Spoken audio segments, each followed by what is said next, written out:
By. വരുന്നില്ല.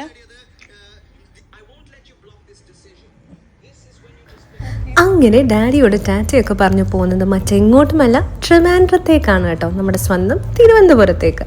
അപ്പോൾ നമുക്കൊരു എയർപോർട്ട് പിക്കപ്പ് ഉണ്ടായിരുന്നു. എൻ്റെ ആൻറ്റിയെ വിളിക്കാൻ പോയതാണ്. അപ്പോൾ രാത്രിയിലാണ് ഫ്ലൈറ്റ് വരുന്നത്. ഞങ്ങൾ തീരുമാനിച്ചു നേരത്തെ അങ്ങ് ചെന്നേക്കാം. അപ്പം ഉച്ചയായിട്ടാണ് നമ്മൾ ചെന്നത്. പാരഗണിലേക്കാണ് ആദ്യമേ പോയത്, കാലിക്കറ്റ് പാരഗൺ. അപ്പം നമ്മൾ കുറച്ച് ഐറ്റംസ്, അവിടുത്തെ ബിരിയാണിയാണല്ലോ ഫേമസ്. പക്ഷേ നമ്മളിത് ഗോബി മഞ്ചൂരിയൻ്റെ ആണ് എടുത്തത്. പിന്നെ നമ്മൾ ബിരിയാണി, ഹാഫ് ബിരിയാണി, പിന്നെ ഊണും ഒക്കെയാണ് കേട്ടോ അവിടുന്ന് കഴിച്ചത്. അപ്പം കുഴപ്പമില്ലാത്തൊരു നല്ല മീലായിരുന്നു അവിടുത്തെ ബിരിയാണി. പിന്നെ പണ്ടേ ഫേമസ് ആണല്ലോ. ഏതായാലും ക്യൂ നിൽക്കാതെ നമുക്ക് ചെന്നുടനെ തന്നെ, ഇച്ചിരി നേരത്തെ ആയിരുന്നു കേട്ടോ, അതുകൊണ്ട് തന്നെ ക്യൂ നിൽക്കാതെ നമുക്ക് ആദ്യമേ തന്നെ സീറ്റ് കിട്ടി. ബാക്കി വന്നവരെല്ലാവരും തന്നെ ക്യൂവിൽ നിൽക്കുകയായിരുന്നു കേട്ടോ. പിന്നെ വയറ് നിറച്ച് നല്ല ബിരിയാണിയും അതിൻ്റെ കൂടെ ഒരു ചമ്മന്തിയും ചട്നിയും പിന്നെന്താണ് സാലഡും പിന്നെ പപ്പടവും ആട്ടം കേട്ടോ കിട്ടിയത്. അപ്പം തരക്കേടില്ലാത്ത നല്ല ബിരിയാണിയായിരുന്നു കേട്ടോ. പാരഗണിൽ നിന്ന് കഴിച്ചിട്ടുണ്ടെങ്കിൽ നിങ്ങൾ കമൻറ്റ് ചെയ്യാം കേട്ടോ. അതിനുശേഷം നമ്മൾ ഡയറക്റ്റ്ലി പോയത് ലുലുവിലേക്കാണ്. അപ്പോൾ ലുലുവിൽ ചെന്നിട്ട് ഞാൻ വീഡിയോ എടുക്കാൻ വേണ്ടി, നാച്ചുറലായിട്ടൊരു വീഡിയോ എടുത്തു തരാൻ വേണ്ടി പറഞ്ഞ കേട്ടോ, വളരെ അധികം ആർട്ടിഫിഷ്യലായിപ്പോയി. അതിനുശേഷം അവിടെ നമ്മൾ ആദ്യമേ ചെന്നത് മുകളിലേക്കാണ്. കുറച്ചൊക്കെ എന്താണ്ടൊക്കെ നമുക്ക് വാങ്ങിക്കാനുള്ള സാധനമൊക്കെ വാങ്ങിച്ചിട്ട് ആദ്യമേ ഫൺ ടൂറിൽ പോയി കുറച്ച് നേരം ഒന്ന് കറങ്ങി. അപ്പോഴത്തേക്ക് നമ്മൾ ഭയങ്കരമായിട്ട് ടയർഡായി. നമ്മൾ നല്ല ഹെവി ആയിപ്പോയി കേട്ടോ. നമുക്ക് ബിരിയാണി അപ്പം തൊട്ട് ഉറക്കം വരുന്നുണ്ട് നല്ല അടിപൊളിയായിട്ട്. അപ്പോൾ ഒരു നല്ല കോഫി കുടിച്ചാൽ നമുക്ക് ഉഷാറാവുമെന്ന് വിചാരിച്ചിട്ട് നമ്മൾ അവിടുന്ന് പോയൊരു കോഫി കുടിച്ചു. അതിന് കഴിഞ്ഞിട്ട് ഹൈപ്പർ മാർക്കറ്റിൽ ചെന്നപ്പോൾ ഈ പരിപാടി നല്ല ലാഭകരമായി തോന്നി. 1 കിലോ സാലഡ്, അതായത് ഈ ഐറ്റംസ് എന്ത് വേണം നമുക്ക് എടുക്കാം കേട്ടോ.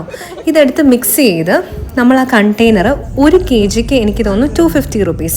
എങ്ങനെ പോയാലും 1 kg ഒന്നും ആവത്തില്ല. അങ്ങനെ നമ്മൾ ലുലുവിൽ നിന്ന് അതൊക്കെ കഴിച്ച് ആവശ്യമുള്ള സാധനമൊക്കെ വാങ്ങിച്ച്, കഴിച്ചില്ല കേട്ടോ, പാഴ്സൽ എടുത്തിട്ട് ആവശ്യമുള്ള സാധനങ്ങളൊക്കെ വാങ്ങിച്ചതിന് ശേഷം ശംഖുമുഖത്തേക്കാണ് പോയത്. അവിടെ പോയി നമുക്ക് കടൽ തീരത്ത് ഇരുന്ന് എൻജോയ് ചെയ്യാം, കുറച്ച് നേരം കാണാം. നമുക്ക് ഇനി സമയമുണ്ടല്ലോ. അപ്പം ഞാൻ വാങ്ങിച്ചതൊരു ഷവർമയായിരുന്നു. അവരാണ് ഈ സാലഡ് വാങ്ങിച്ചത് കേട്ടോ. അപ്പം ഈ സാലഡും ഷവർമയൊക്കെ നമ്മൾ അവിടെ ഇരുന്ന് കഴിച്ചതിന് ശേഷം വെളിയിലേക്ക് ഇറങ്ങി കേട്ടോ. വണ്ടിക്കകത്തിരുന്നാണ് നമ്മൾ കഴിച്ചത്. വെളിയിലിറങ്ങി ഒരു സ്ട്രെച്ച് അങ്ങോട്ട് നടക്കാമെന്ന് വിചാരിച്ചു. എന്നിട്ട് അവിടുത്തെ കാഴ്ചകളൊക്കെ ഇങ്ങനെ കണ്ടുകൊണ്ട് നടന്നു കേട്ടോ. നല്ല രസമുണ്ടായിരുന്നു.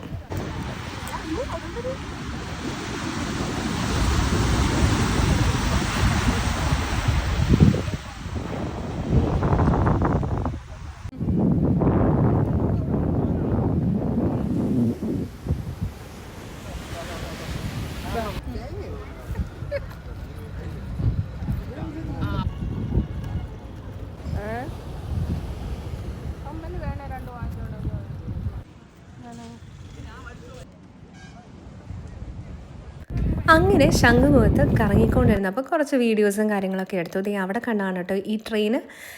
ഇത് എനിക്ക് തോന്നുന്നു ഇങ്ങനെ പാട്ടൊക്കെ പാടി പോകുന്നുണ്ടായിരുന്നു. എനിക്ക് തോന്നുന്നു ഒരു റൗണ്ട് നമ്മളെ കറക്കും കേട്ടോ ഈ ട്രെയിനിൽ. പിന്നെ അതുപോലെ തന്നെ അവിടെ ഇങ്ങനെ ചാറ്റ് സ്റ്റോൾസും കാര്യങ്ങളൊക്കെ ഉണ്ടായിരുന്നു. എനിക്ക് തോന്നുന്നു ഇത് ശംഖുമുഖത്തിൻ്റെ വേറൊരു സൈഡാണ്. മെയിൻ ഏരിയയിൽ ഇതിൽ നല്ല തിരക്കും കടകളും ഒക്കെ ഉണ്ടാവാറുണ്ട്. ഉറങ്ങിക്കൊണ്ട് നിൽക്കുന്ന ഒരു കുതിരയും നമ്മൾ അവിടെ വെച്ച് കണ്ടു. പക്ഷെ ഒരു സാധനം മറന്നു വെച്ചോണ്ട് നമ്മൾ തിരിച്ച് ലുലുവിൽ പോകേണ്ട അവസ്ഥ വന്നേ. അവിടെ ചെന്നപ്പോഴാണ് ഭയങ്കര ജനക്കൂട്ടം. വിക്രം ഉണ്ടായിരുന്നു അവിടെ. അതായിരുന്നു അവിടുത്തെ തിരക്ക് കേട്ടോ. അതിന് ശേഷം അടുത്തൊരു ദിവസം നമ്മൾ പോയത് നമ്മുടെ കോഴഞ്ചേരി മാരാമൺ റിലയൻസ് സ്മാർട്ട് പോയിൻറ്റിൻ്റെ സൈഡിലായിട്ടുള്ള ഒരു നോർത്ത് ഇന്ത്യൻ സ്റ്റോളിലേക്കാണ്. ആദർശ് എന്ന് പറയുന്ന ചേട്ടൻ്റെ ഒരു പുതിയതായിട്ട് തുടങ്ങിയ ഒരു സംരംഭമാണ് കേട്ടോ.